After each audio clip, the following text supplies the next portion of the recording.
Hello मेरे प्यारे बच्चों। सबसे पहले स्वागत है आप सभी को आपके अपने इस प्यारे यूट्यूब चैनल पे। आज के इस वीडियो में चर्चा करेंगे बिहार बोर्ड कक्षा 10वीं के साइंस के 20 इंपॉर्टेंट ऑब्जेक्टिव क्वेश्चन के ऊपर। तो यदि आप इस चैनल पे नए हैं और अभी तक इस चैनल को सब्सक्राइब नहीं किए हैं तो मेरा सलाह है कि आप इस चैनल को जरूर सब्सक्राइब कर लें। सब्सक्राइब करने के बाद जो साइड में बेल आइकन आएगा उसे दबाकर ऑल नोटिफिकेशन को ऑन कर दें, ताकि भविष्य में इंपॉर्टेंट ऑब्जेक्टिव और सब्जेक्टिव जब भी मैं अपलोड करूंगा तो आप तक तुरंत नोटिफिकेशन पहुंच जाए। तो प्यारे बच्चों, आज का जो पहला क्वेश्चन आप लोग देख रहे हैं, इसमें पूछा जा रहा है कि निम्नलिखित में से पीएच का कौन सा मान क्षारक विलयन का मान देता है। ऑप्शन ए में दिया गया है जैसे 2, बी में दिया गया है 7, सी में दिया गया है 6 और डी में दिया गया है 13। तो इस क्वेश्चन का आंसर बहुत बच्चे को याद होगा और बहुत को नहीं है। जिसको याद है वो भी देखे और नहीं याद है वो भी देखे। तो देखिए, मैं आप लोगों को बता दूं कि आप लोगों ने केमिस्ट्री का सेकेंड चैप्टर पढ़े होंगे, अम्ल, क्षार और लवण। उसमें आप लोगों को बताया होगा कि 0 से लेकर के 6.99 तक जो भी विलयन का मान होता है वो विलयन अम्लीय रहता है। क्या रहता है? अम्लीय रहता है। अम्ल मतलब खट्टा, ठीक है। तो 0 से लेकर के 6.99 तक अम्लीय होता है। उसके बाद 7 जो होता है वो उदासीन होता है, जिसे जल कहते हैं। जल का पीएच मान क्या होता है? 7 होता है, तो वो उदासीन होता है। उसके बाद 7.1 से लेकर के आप लोगों को जहाँ तक ले जाना है अनंत तक, वो सभी क्षारीय होता है। क्या होता है? क्षारीय, जिसे क्षारक विलयन यहाँ पे पूछा जा रहा है। तो आप लोगों को याद हो गया कि 0 से लेकर के 6.99 तक अम्ल, 7 उदासीन और 7.1 के बाद जितने भी होगा वो क्षारीय होगा। तो यहाँ पे न ही 2 होगा क्योंकि अम्ल हो जाएगा, 6 भी अम्ल हो जाएगा, और 7 जो कि उदासीन है, जल का पीएच मान है, ये भी नहीं होगा। 13 जो देख रहे हैं आप, ये सही आंसर है। 13 ऑप्शन डी, 13 जो है वो क्षारक विलयन का मान देता है। ऑप्शन डी इसका सही आंसर है, ठीक है। उसके बाद दूसरा क्वेश्चन पूछा जा रहा है, पीतल है। तो देखिए यहाँ पे पीतल है, ऑप्शन में दिया गया है धातु, बी में है अधातु, सी में है मिश्र धातु और डी में है उपधातु। तो आप लोगों को याद रखना है कि पीतल जो है वो मिश्र धातु है। क्या है? मिश्र धातु। ऑप्शन सी इसका सही आंसर है, ठीक है।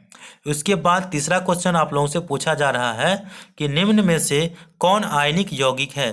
तो आप लोगों को याद होना चाहिए कि आयनिक यौगिक के बात करें तो कैल्शियम क्लोराइड जो आप देख रहे हैं यहाँ पे CaCl2, ये आयनिक यौगिक है, ठीक है। तो ऑप्शन सी इसका सही आंसर है। उसके बाद चौथा नंबर क्वेश्चन आप लोगों से पूछा जा रहा है कि निम्न में से कौन सा पदार्थ ऑक्सीजन से संयोग नहीं करता है, ठीक है। तो यहाँ पे है तांबा, गोल्ड, जिंक, पोटेशियम। तो मैं आप लोगों को बता दूं कि ऑक्सीजन से संयोग कौन नहीं करता है, तो ऑप्शन बी जो देख रहे हैं आप, वो ऑक्सीजन से संयोग नहीं करता है। गोल्ड मतलब होता है सोना।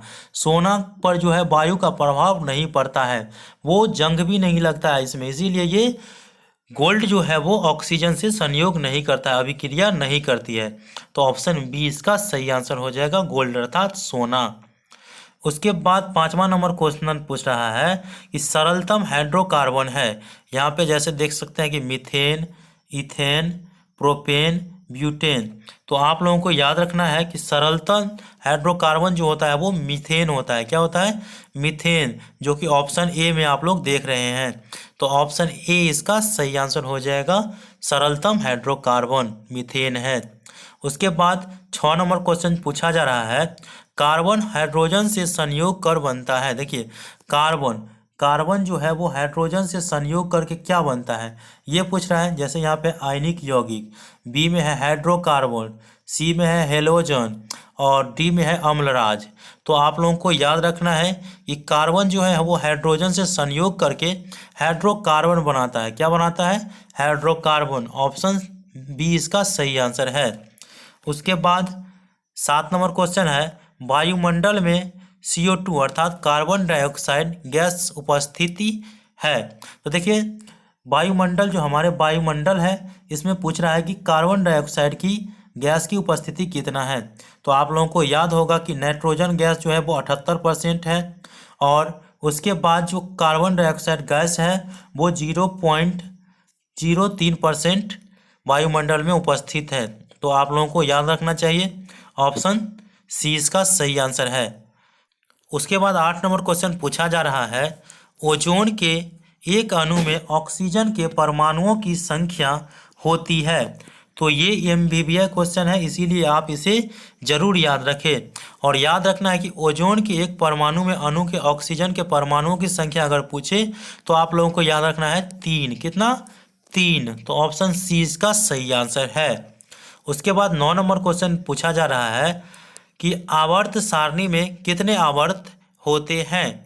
तो आप लोगों को याद होगा कि आवर्त सारणी में जो होते हैं वो 7 आवर्त होते हैं। कितना?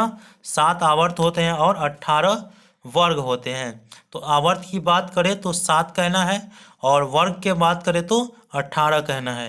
तो 7 इसका ऑप्शन सी जो है वो सही आंसर है। उसके बाद 10 नंबर क्वेश्चन पूछा जा रहा है, हीलियम कैसा तत्व है। हीलियम कैसा तत्व है। जैसे यहाँ पे अक्रिय, क्रियाशील, सक्रिय, उदासीन।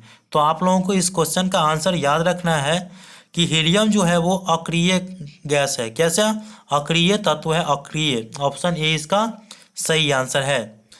उसके बाद 11 नंबर क्वेश्चन है, ऑक्सीजन है। जैसे यहाँ पे दिया गया है ऑक्सीजन क्या है, तो वो वसा है, एंजाइम है, हार्मोन है या कार्बोहाइड्रेट है।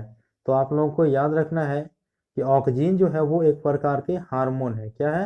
हार्मोन। तो ऑप्शन सी इसका सही आंसर है, हार्मोन। उसके बाद 12 नंबर क्वेश्चन है, मनुष्य में वृक्क संबंधित है। मनुष्य में वृक्क संबंधित है। ऑप्शन में है पोषण से, शोषण से, उत्सर्जन से, परिवहन से। तो आप लोग बायोलॉजी का फर्स्ट चैप्टर पढ़े होंगे जिसमें बताया होगा कि मनुष्य में वृक्क संबंध जो है वो किससे है। तो आप लोगों को याद रखना चाहिए उत्सर्जन से। क्या? उत्सर्जन से। ऑप्शन सी इसका सही आंसर है। उसके बाद 33 नंबर क्वेश्चन पूछा जा रहा है कि मानव में डायलिसिस थैली होती है या मानव में डायलिसिस थैली है। तो आप लोगों को याद होगा कि नेफ्रॉन में होता है। कहाँ पे? नेफ्रॉन में। ऑप्शन ए इसका सही आंसर है। अगर आप लोगों को ये वीडियो अच्छा लगता हो तो लाइक ज़रूर करिएगा और चैनल को सब्सक्राइब जरूर कर लीजिएगा और कमेंट में ये भी हमें बताइएगा कि हमने 20 क्वेश्चन आप लोगों को बीच प्रस्तुत किया तो उसमें से आप लोगों को कितना क्वेश्चन का आंसर याद था, ये भी हमें कमेंट बॉक्स में ज़रूर कमेंट कीजिएगा।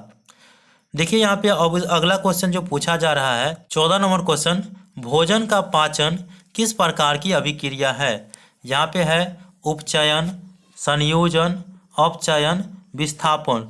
और ये जो क्वेश्चन है ना वो एमबीबीआई क्वेश्चन है और बहुत ही सरल क्वेश्चन है। तो आप लोगों को याद होगा कि भोजन का पाचन जो है वे एक प्रकार की उपचयन अभिक्रिया है। क्या है? उपचयन। ऑप्शन ए इसका सही आंसर है, उपचयन। उसके बाद 15 नंबर क्वेश्चन पूछा जा रहा है, मुकुलन द्वारा प्रजनन किस में होता है। और ये एमबीबीआई क्वेश्चन है और ये बहुत बार क्वेश्चन पूछा गया है। ठीक है, तो आप लोग इसे जरूर याद रखेंगे। ठीक है, तो मुकुलन द्वारा प्रजनन जो होता है वो यीस्ट में होता है। कहाँ?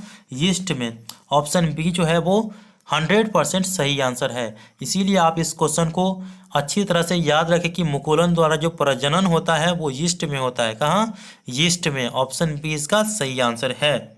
उसके बाद 16 नंबर क्वेश्चन है, फूलों में नर प्रजनन अंग होता है। देखिए फूलों जो होता है मतलब हम लोगों का जो फूल होता है उसमें नर प्रजनन अंग होता है। जैसे यहाँ पे है पुंकेसर, अंडप, उसके बाद यहाँ पे है व्रती का काग्र, इसके बाद है वर्तिका। तो आप लोगों को याद रखना है कि फूलों में नर प्रजनन जो होता है वो पुंकेश्वर में होता है। कहाँ पे? पुंकेसर। पुंकेसर। ऑप्शन ए इसका सही आंसर है। उसके बाद 17 नंबर क्वेश्चन पूछा जा रहा है, गुणसूत्र बने होते हैं तो किसके बने होते हैं। तो ऑप्शन में दिया गया है डीएनए के, उसके बाद डीएनए तथा आरएनए के, इसके बाद सी में है डीएनए तथा प्रोटीन्स व आरएनए के, और डी में है इनमें से कोई नहीं। तो आप लोगों को याद रखना है कि गुणसूत्र जो बना होता है ना वो डीएनए, प्रोटीन्स और आरएनए तीनों मिलाकर के बने होते हैं। तो ऑप्शन सी जो होता है वो सही आंसर है। उसके बाद 18 नंबर क्वेश्चन है कि कोशिका में अनुवांशिक पदार्थ है। तो यहाँ पे है कोशिका। कोशिका में अनुवांशिक पदार्थ क्या है। तो यहाँ पे है डीएनए, गुणसूत्र, सी में है जीन, इसके बाद हरित लवक। तो आप लोगों को याद रखना है कि कोशिका में अनुवांशिक पदार्थ जो होता है वो डीएनए होता है। क्या होता है? डीएनए। ऑप्शन ए इसका सही आंसर है। उसके बाद 19 नंबर क्वेश्चन आप लोगों से पूछा जा रहा है कि निम्नलिखित में से कौन स्थलीय परितंत्र नहीं है। जैसे यहाँ पे दिया गया है जंगल, जंगल तो है ही। इसके बाद यहाँ पे है एक्वेरियम, उसके बाद सी में है घास के मैदान और डी में है मरुस्थल। तो आप लोगों को याद रखना चाहिए कि यहाँ पे देखिए जैसे जंगल, तो जंगल जो है वो स्थलीय परितंत्र है, उसी प्रकार से घास के मैदान भी स्थलीय परितंत्र है, मरुस्थल भी स्थलीय परितंत्र है। इसमें आप बी जो देख रहे हैं वो सही आंसर है एक्वेरियम। तो एक्वेरियम जो है वो मरुस्थलीय परितंत्र नहीं है, तो ऑप्शन बी इसका सही आंसर है। उसके बाद लास्ट क्वेश्चन जो कि 20 नंबर क्वेश्चन आप लोगों से पूछा जा सकता है। यहाँ पे 20 नंबर क्वेश्चन देख सकते हैं, CFC है। CFC क्या है? जैसे यहाँ पे क्लोरोफ्लोरोकार्बन, उसके बाद यहाँ पे है कार्बन फ्लोरोकार्बन, इसके बाद यहाँ पे कार्बन फ्लोरोकार्बन, उसके बाद डी में है कार्बन फ्लोरोकार्बन। तो आप लोगों को याद होगा कि CFC का फुल फॉर्म क्या होता है? C से होता है क्लोरो, उसके बाद F से होता है फ्लोरो और C से होता है कार्बन। तो क्लोरोफ्लोरोकार्बन होता है CFC का फुल फॉर्म। तो बाकी तीनों जो ऑप्शन देख रहे हैं B, C, D, तो तीनों तो सेम कर रहा है carbon fluorocarbon, carbon fluorocarbon, carbon fluorocarbon. तो आप लोगों को ऑप्शन ए में दिख रहा होगा कि क्लोरोफ्लोरोकार्बन। तो CFC का फुल फॉर्म होता है क्लोरोफ्लोरोकार्बन, इसीलिए ऑप्शन इसका ए सही आंसर है। तो इस प्रकार से हम लोगों ने जाना बिहार बोर्ड कक्षा 10वीं के साइंस के 20 इंपॉर्टेंट ऑब्जेक्टिव क्वेश्चन। आशा करता हूं कि आप लोगों को जितने भी क्वेश्चन मैंने बताया हूं वो अच्छा से समझ में आ गया होगा, और फिर भी कोई समझने में परेशानी हुआ हो तो मुझे कमेंट कर सकते हैं। मिलते हैं अगले वीडियो में, तब तक के लिए धन्यवाद। जय हिंद, जय भारत।